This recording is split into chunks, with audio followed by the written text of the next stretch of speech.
Salut, j'espère que vous allez bien. C'est l'entrepreneur web et dans cette vidéo, nous allons apprendre à créer un logiciel pour votre soutenance de A à Z. Donc, en utilisant tout simplement l'intelligence artificielle.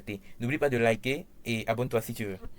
Tout d'abord, je vais vous montrer un logiciel, une application web que j'ai déjà eu à créer. Donc, je vais venir dans mon PC, ce PC, et je vais aller dans, je vais chercher l'application parce que je l'ai créé avec WAM. Bon, c'est-à-dire le serveur local que j'utilise, c'est WAM.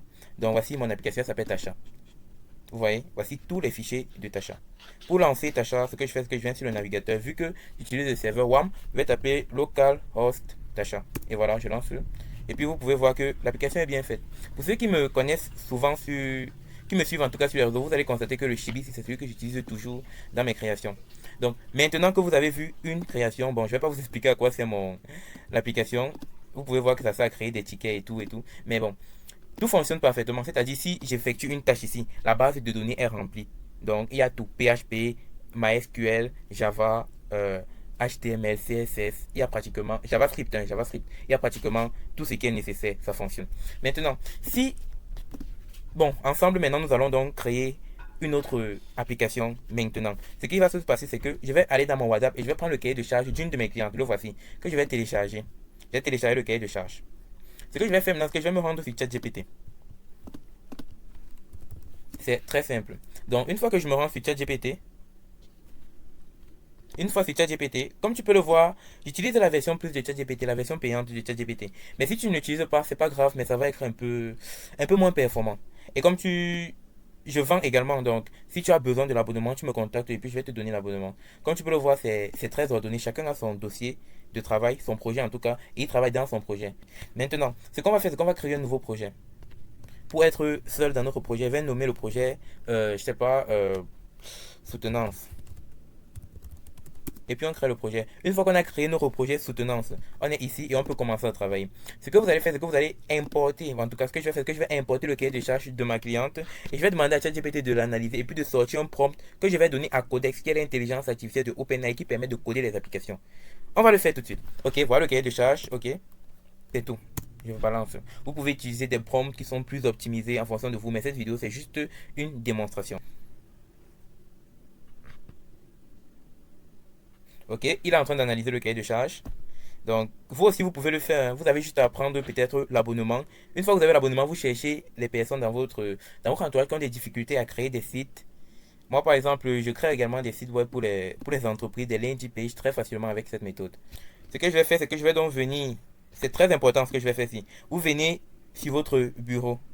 Sur ce PC, vous cliquez sur disque local. Ensuite, vous ouvrez WAM. Si vous ne l'avez pas installé, vous allez l'installer. www, et c'est ici que vous devez mettre votre dossier. Vous pouvez aussi le mettre sur le bureau, mais si vous voulez que l'application soit dynamique, communiquer à la base de données, c'est ici que vous devez mettre vos dossiers. Maintenant, vous devez ouvrir votre dossier. Vous pouvez voir, il n'y a rien dans le dossier. Je viens de créer le dossier. Je l'ai nommé Iva parce que c'est le nom de la demoiselle, de la cliente en tout cas. Et je vais ouvrir avec Visual Studio Code. Ce qui va se passer, c'est que moi, puisque j'ai ChatGPT+, je vais avoir cette option-ci, qui est Codex. Si vous ne l'avez pas, vous pouvez venir ici dans Extension, vous allez chercher, voici ça. Ensuite, vous allez tout simplement installer. Si tu prends ton abonnement, je vais te donner la vidéo qui t'explique comment installer Codex. Donc voilà. Donc une fois que je clique sur Codex, ça va charger. Voilà. Ici, je vais déposer le prompt. Mais avant de déposer le prompt, je vais importer le cahier de charge. Le cahier de charge de la demoiselle en question. Voici son cahier de charge. Ok. Et maintenant, je vais mettre. Voici le cahier de charge. Et je vais coller le prompt que ChatGPT m'a donné. Il ne me reste plus qu'à taper sur Send. Et voilà, la magie est lancée. Les dossiers, fichiers. Codex va créer lui-même tous les fichiers HTML, CSS que doit contenir. Vous voyez, il a déjà commencé. Il va créer lui-même chaque élément, chaque fichier, chaque bout de code de Java. C'est lui qui va faire tout le travail. Pendant que moi, je suis en train d'attendre. Voici le dossier. Il a déjà commencé la création. Pendant que moi, je suis en train d'attendre, c'est lui qui va faire tout le travail. Donc, une fois que Codex a fini son travail, vous allez voir ici, c'est par exemple, vous allez revenir sur le dossier, vous allez constater qu'il y a plusieurs fichiers qui ont déjà été créés. Et ici, vous allez voir database, c'est la base de données. Sheet, site, ce sont les bases de données qu'on va utiliser.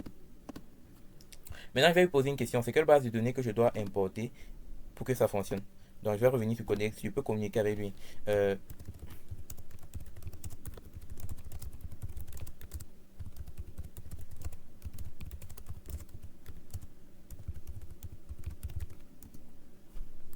Et puis là, il va m'expliquer exactement ce que je dois faire. Parce que regardez, si je viens ici là, je suis dans... Je veux lancer l'application, je vais taper localhost. Localhost, au lieu de Tasha, je vais plutôt taper localhost, je vais mettre le nom du dossier de la fille, c'est Iva. Localhost Iva. Ça me lance sur la page de connexion. Mais si j'essaie de me connecter, vu que je n'ai pas encore mis la base de données, ce qui va se passer, c'est simplement que, même si je mets n'importe quel mot de passe, je vais arriver à cette page. Le HTML fonctionne, le PHP fonctionne, c'est que je n'ai pas encore importé la base de données. Donc ce que je vais donc faire, c'est simple, surtout pour les génies logiciels. Ce que je vais faire, c'est simple, c'est que je vais demander donc à Codex pour éviter. Donc importe ces fichiers SQL dans MySQL, dans cet ordre, schéma.sql et site.sql, basé, school, machin truc, ok. School, donc voici la base que je dois créer avant d'importer. Donc je vais juste copier et maintenant il doit aller créer la base de données. Si vous n'arrivez pas à faire ça, vous me contactez simplement. Mais je pense que c'est simple quand même pour un étudiant qui s'apprête à se tenir.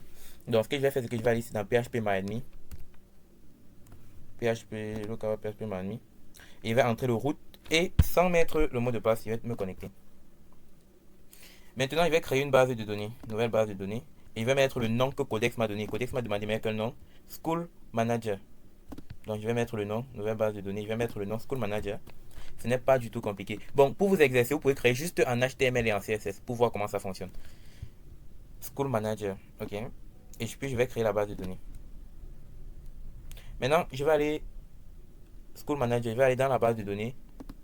Et puis je vais importer les fichiers qu'il m'a demandé d'importer. Je vais cliquer sur importer, comme vous avez vu, et puis je vais choisir un fichier. Maintenant, je vais venir dans ce PC, dans Dict, je vais trouver WAM, et puis je vais aller dans www, et puis je vais aller dans IVA. Maintenant, il m'a dit, qu'est-ce que Codex m'a dit?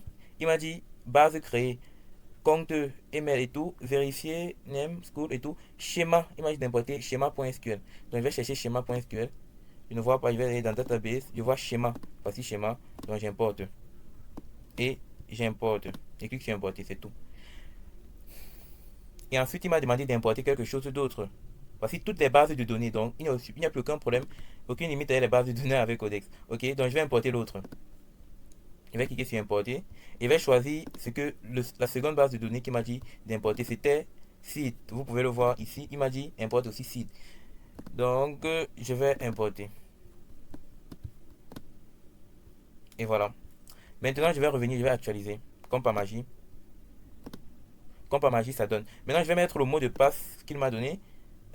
Adresse mail admin local. Vous pouvez échanger avec Codex comme si c'était ChatGPT. Il n'y a absolument problème. Je mets l'adresse mail qu'il m'a donné. Ça, c'est pour tester. Email. Et je mets le mot de passe. C'est aussi simple que ça. Et hop là. Et je me connecte. Voilà ça. Nous sommes ici, School Manager. Je m'attendais quand même à quelque chose d'un peu plus professionnel que ça. Mais on peut tout changer avec. Voici School Manager. Et la plateforme est dynamique. Donc, je peux me connecter et me déconnecter. C'est dynamique, c'est-à-dire que si quelque chose se passe, la base de données réagit. Maintenant, vous allez constater que ce n'est pas aussi joli que pour moi. C'est tout simplement parce que pour moi, c'est un site qui est censé être exposé. Alors que ça, c'est un projet académique. Donc, vous allez constater que les logiciels qui sont souvent administratifs ne sont pas très jolis. Mais sinon, on peut demander à Codex de l'embellir avec juste un simple prompt. Donc, c'était tout pour cette vidéo. Si vous avez besoin de quelqu'un pour vous accompagner dans la création de votre logiciel, n'hésitez pas à me contacter. Si vous avez besoin de ChatGPT Pro, vous me contactez. Vous avez besoin de Codex, vous me contactez.